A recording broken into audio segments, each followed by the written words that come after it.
Hello YouTube.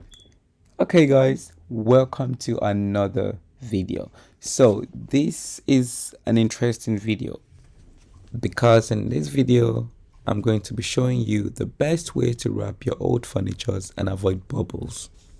So stay tuned and let's go.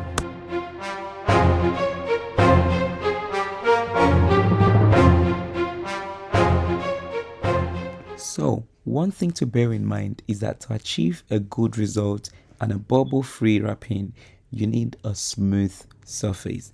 And for this reason, I'd always encourage to make sure that you prepare your surface properly. Sand it down if you have to, wipe it, and make sure it's ready for your wrapping.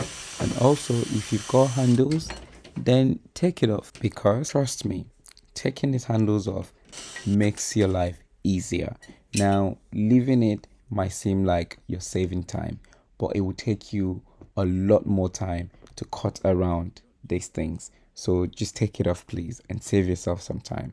Now let's get to the process. So step 1, take a measurement to avoid wastage, and always remember to leave about 5 to 10 centimeters excess to avoid situations where the wrap is not covering the entire surface.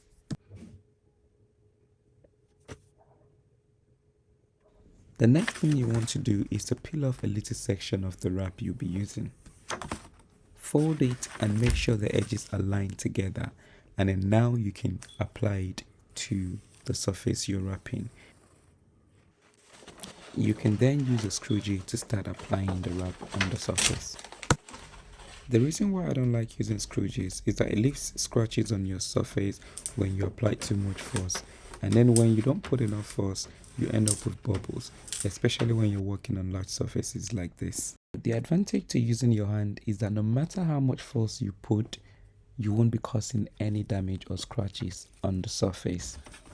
When using your hand, use the part of your hand where you have the greatest force, and then make sure you push from one end to the other horizontally. If you're doing it right, eventually you start to feel pain on your shoulder and you would have no bubbles. But if you have bubbles, peel that section off and reapply with more force. Remember that also standing in a good way would always help you get more force to your hand. So consider standing to the left if you're pulling from the right, or standing to your right when you're pulling from the left. Also consider sometimes maybe bending and sitting when you're doing the lower part of the wardrobe. Remember to take some break when you're tired and not try to rush it, because then you start messing things up.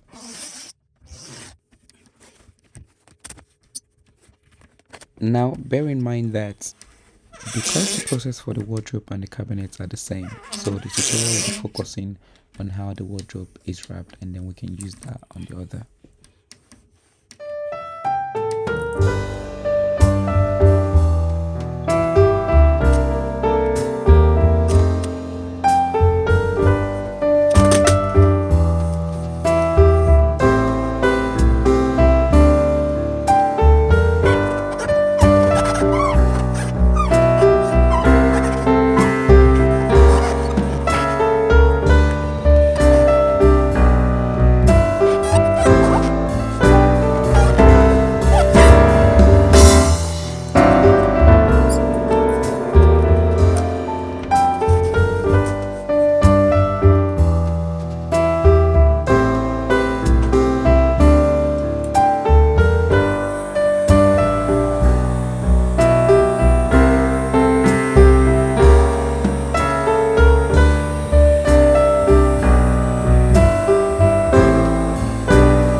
Now that the wrapping is done, it's time to cut my design. The design was cut using my CAMEO cutter, so I'm going to leave a link below to the cutter I used for the design so that you can check it out if you want to.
That's it, guys. I hope you love the end work. I will post a link to the things I used below in the description, including the handles for the cabinet, the contact paper, and the CAMEO cutter. Please subscribe to see more of my DIY projects, and remember to like, share, and comment below.